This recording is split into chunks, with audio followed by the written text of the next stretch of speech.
guy. I got so much motherfucking design on right now. Bring it down, bring it back, make it clap. I got 3 old thoughts, new guap.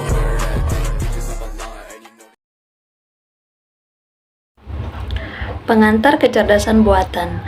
Kecerdasan buatan atau Artificial Intelligence atau AL adalah sebuah cabang ilmu komputer yang mempelajari bagaimana membuat mesin atau program komputer yang mampu melakukan tugas-tugas yang biasanya membutuhkan kecerdasan manusia, seperti pengambilan keputusan, pengenalan suara atau wajah, bahkan kreativitas dan pemecah masalah yang kompleks. Tujuan dari kecerdasan buatan itu sendiri terdapat dalam 4 poin. Yang pertama, membuat mesin menjadi pintar, membantu manusia dalam tugas yang membutuhkan kecerdasan manusia. Yang ketiga, membuat mesin lebih bermanfaat, dan yang terakhir, membuat sistem yang semakin canggih dan adaptif. Adapun disiplin ilmu dalam kecerdasan buatan, dan terdapat 8 disiplin ilmu dalam kecerdasan buatan. Yang pertama itu adalah Natural Language Processing. Natural Language Processing atau pemrosesan bahasa alami ini adalah subdisiplin ilmu kecerdasan buatan yang berfokus pada pengolahan bahasa manusia, termasuk pemahaman dan generasi teks, serta kemampuan untuk berkomunikasi dengan mesin menggunakan bahasa alami. Yang kedua itu Machine Learning. Machine learning atau pembelajaran mesin adalah teknik kecerdasan buatan yang digunakan untuk mengajarkan komputer bagaimana mempelajari pola dari data yang diberikan dan kemudian menggunakan pola tersebut untuk membuat prediksi atau mengambil keputusan. Yang ketiga itu Computer Vision. Computer Vision atau penglihatan komputer ini adalah subdisiplin ilmu yang berfokus pada pengolahan gambar dan video, termasuk pengenalan objek, pengenalan wajah, dan analisis citra. Yang keempat yaitu robotik atau robotika. Robotik atau robotika ini adalah subdisiplin ilmu yang berfokus pada pengembangan robot cerdas yang dapat melakukan tugas yang kompleks dalam berbagai lingkungan. Yang kelima itu Reinforcement Learning. Reinforcement Learning atau pembelajaran penguatan ini adalah teknik kecerdasan buatan yang melibatkan pemberian sinyal penguatan atau hukuman ke mesin dalam rangka memaksimalkan kinerja mereka pada suatu tugas tertentu. Yang keenam yaitu Fuzzy Logic. Fuzzy Logic atau logika Fuzzy ini adalah subdisiplin ilmu yang mengembangkan algoritma yang dapat memproses informasi yang tidak pasti atau tidak jelas, mirip dengan cara manusia berpikir. Yang ketujuh yaitu Neural Network. Neural network atau jaringan saraf ini adalah subdisiplin ilmu yang menggunakan model matematika untuk meniru cara kerja otak manusia dan menggunakan mesin untuk belajar secara mandiri dari data yang diberikan. Dan yang terakhir yaitu Expert System. Expert System atau sistem pakar ini adalah subdisiplin ilmu yang berfokus pada pengembangan sistem yang dapat meniru keahlian manusia dalam bidang tertentu seperti diagnosis medis atau penilaian risiko keuangan. Kita akan masuk ke dalam contoh penggunaan dalam kecerdasan buatan. Ada 4 poin dalam penggunaan kecerdasan buatan. Yang pertama itu ada pelayanan kesehatan. Kecerdasan buatan dapat membantu diagnosis medis dan penentuan perawatan. Yang kedua itu ada pengolahan bahasa alami. Pengolahan bahasa alami di sini yaitu kecerdasan buatan dapat digunakan untuk mengembangkan aplikasi dan perangkat lunak. Dan yang ketiga itu ada keamanan dan pengawasan. Keamanan dan pengawasan di sini kecerdasan buatan itu sendiri digunakan untuk mendeteksi ancaman keamanan seperti serangan siber. Dan yang terakhir atau yang keempat itu pengembangan game.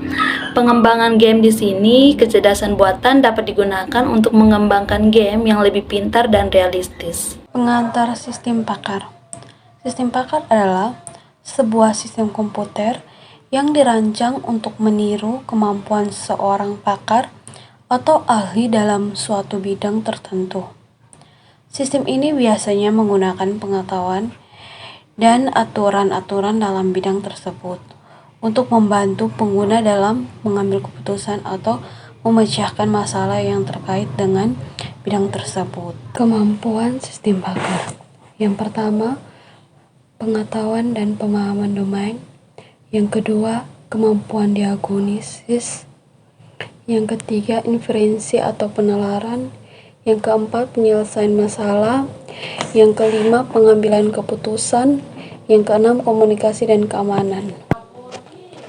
Kelemahan sistem pakar. Yang pertama, keterbatasan dalam penanganan masalah baru. Yang kedua, ketergantungan pada keakurat dan kebenaran pengetahuan awal. Yang ketiga, tidak bisa mengevaluasi hasil penilaian. Yang keempat, keterbatasan kemampuan pembelajar. Yang kelima, harga yang mahal. Ciri-ciri sistem pakar: A. Berbasis pengetahuan. B. Memiliki kemampuan penalaran. C. Dapat diakses oleh pengguna non-pakar. D. Konsisten. E. Mampu menjelaskan. F. Dapat diandalkan. G. Berorientasi solusi. Struktur sistem pakar. Yang pertama itu aku isi pengetahuan. Yang kedua, basis pengetahuan. Yang ketiga, mesin inferensi. Yang keempat, daerah kerja atau blackboard. Yang kelima, antara muka pemakaian. Yang keenam, subsistem penjelas. Yang ketujuh, sistem perbaikan pengetahuan. Yang kedelapan itu pengetahuan atau user. Representasi pengetahuan. Yang pertama, pengetahuan yaitu sesuatu yang terwujud dalam jiwa dan pikiran seseorang karena adanya reaksi, sentuhan, dan hubungan dengan lingkungan dan alam sekitarnya. Fakta atau keadaan yang timbul karena suatu pengalaman. Yang kedua, representasi pengetahuan yaitu cara untuk menyajikan pengetahuan yang diperoleh ke dalam suatu skema atau diagram tertentu sehingga dapat diketahui relasi antara suatu pengetahuan lain yang dapat dipakai untuk menguji kebenaran penalarannya. Yang ketiga, hierarki pengetahuan. Yang pertama, meta knowledge merupakan pengetahuan dan keahlian. Itu ada 4 bagian. Yang pertama, knowledge, informasi, data, dan noise, yaitu data yang masih kabur. Yang berikut, jaringan semantik, yaitu ada 4 bagian. Yang pertama, jaringan semantik merupakan teknik representasi pengetahuan yang digunakan untuk menggambarkan data dan informasi yang menunjukkan hubungan antar objek. Yang kedua, objek bisa berupa benda fisik dan konsep pikiran atau tindakan. Yang ketiga, jaringan semantik berupa grafik yang terdiri dari not yang mempresentasikan objek dan busur atau art yang mempresentasikan relasi antar objek tersebut. Yang keempat, hubungan merupakan dasar yang penting dalam jaringan semantik karena penyediaan struktur dasar untuk pengorganisasian pengetahuan. Yang berikut adalah frame atau bingkai.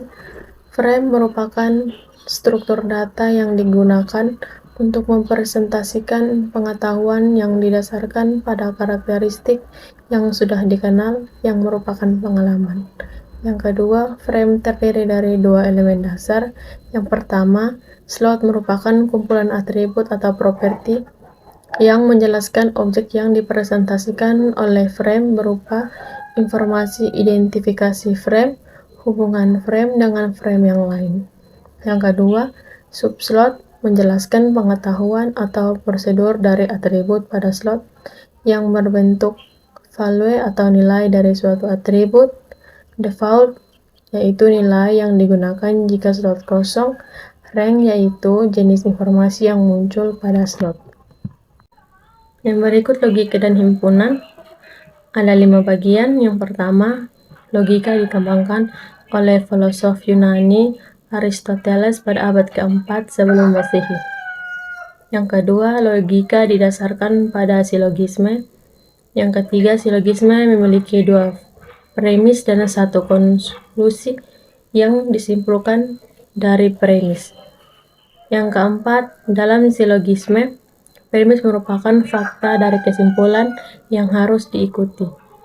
Yang kelima, contoh premis pertama, semua laki-laki adalah manusia. Premis kedua, manusia adalah makhluk hidup. Kesimpulannya, semua laki-laki adalah makhluk hidup. Yang berikut, representasi pengetahuan. Yang pertama, teknik representasi pengetahuan. Syntax rule, if E then H. E yaitu evidensi yang ada, H adalah hipotesis atau kesimpulan yang dihasilkan. Secara umum, rule mempunyai evidensi lebih dari satu yang dihubungkan oleh kata penghubung and atau or atau kombinasi keduanya. Contohnya, if atau E1, N, E2, N, E3 sampai N, En. Then H. Yang kedua, if atau E1 or E2 or E3 sampai or En, then H. Satu evidensi juga bisa mempunyai hipotesis lebih dari satu, yaitu if E then atau H1, NH2, NH3 sampai NHN. Yang berikut aturan produksi ada 5 bagian. Yang pertama, aturan produksi ditulis dalam bentuk jika if then. Yang kedua, aturan produksi adalah salah satu representasi pengetahuan yang menghubungkan premis dengan konklusi yang melibatkannya. Yang ketiga, struktur atau aturan produksi if, premis, then, konklusi. Yang keempat, konsep sistem produksi diperkenalkan oleh Post pada tahun 1943. Yang kelima, 3 elemen utama dari sistem produksi, yaitu yang pertama database global, yang kedua kaidah produksi, yang ketiga sistem kontrol.